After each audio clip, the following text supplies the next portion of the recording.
To find the work values matcher, visit careeronestop.org. Hover over Explore Careers and click on Work Values. On the next page, click on the link at the bottom of the script, Work Values Matcher. On the next page, click Get Started.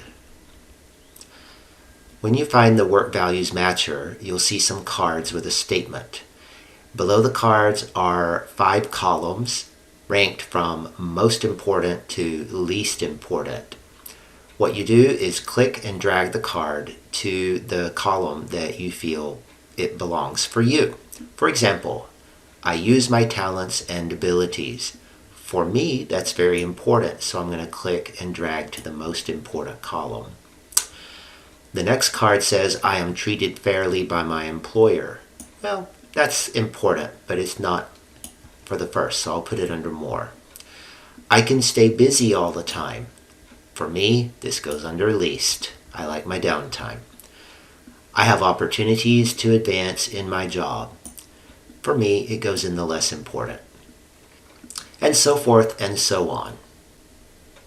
If you make a choice and decide that you want it to be in a different column, just click the X and then you can put it in a column where you feel it belongs better. After you've done sorting all 20 cards, click See My Results, and it will rank the values according to how you put them in the card sort. And you can expand the description there to learn more about that value. And that's how to use Career One Stop's Work Values Matcher.